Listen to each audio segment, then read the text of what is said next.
Good morning, good afternoon, good evening, YouTube. I haven't made one of these videos in a while, and I had some stuff on my mind to talk about, and making videos always helps me get my thoughts clear and concise, because I have to think about stuff more, I have to look into the topic a bit, and just get, it helps my head wrap around ideas that bounce around in this noggin of mine. And forgive my voice, I have a slight bit of a cold at the moment. I've been thinking a lot about God's judgment lately. And the main influence for this video has been what's currently going on in the US and the world nowadays. The ongoing fight to legalize the murder of children, among many other things. And it can seem that evil's winning. It can seem like this wickedness is just being allowed to propagate and God's sitting by watching it happen as if he's powerless. Seems that laws are being passed left and right that not only allow it but encourage it. Not only laws but just society in general turning towards more and more wickedness.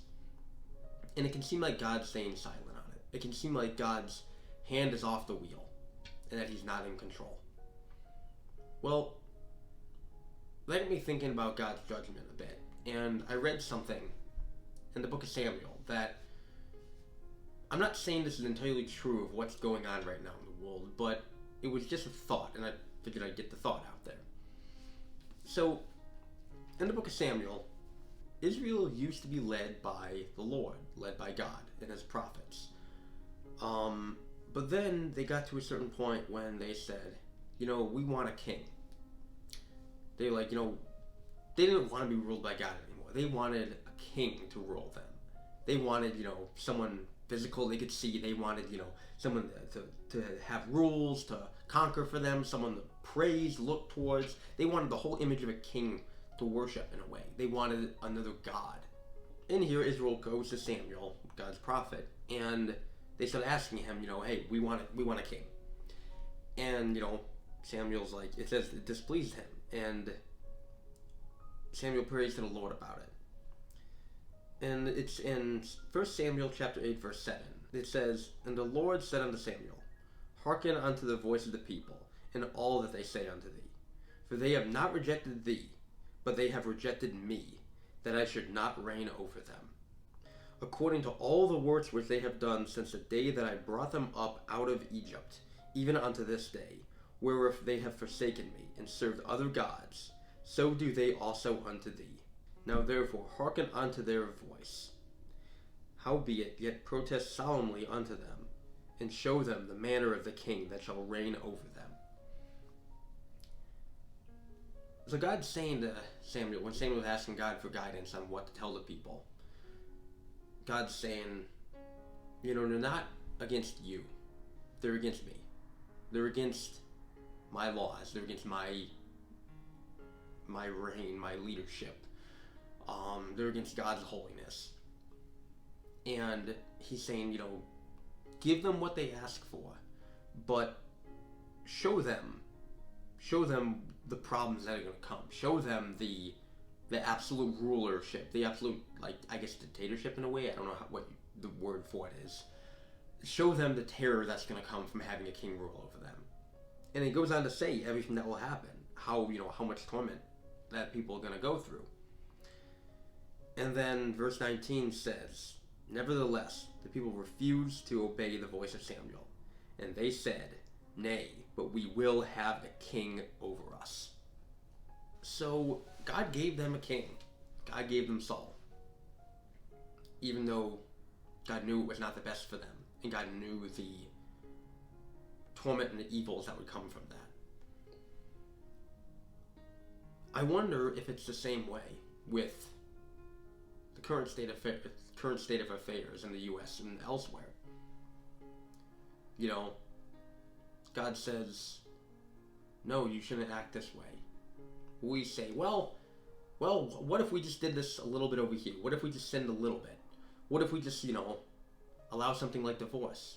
What if we just make it, more commonplace to have sex outside marriage. Let's just make that, more acceptable. Let's do a little thing here, a little thing there. Let's subvert God's laws little by little by little. And it keeps growing. It's like a cancer. It doesn't stay small.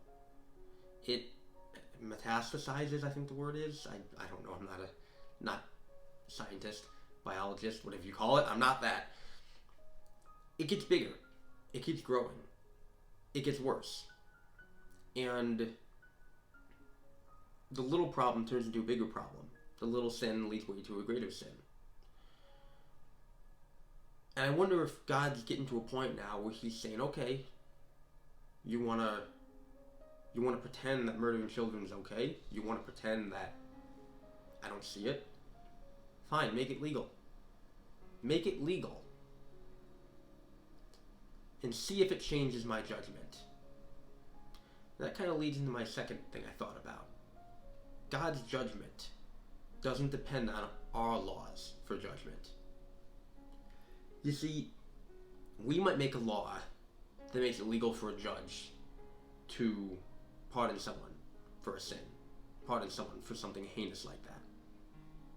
But God doesn't follow our laws.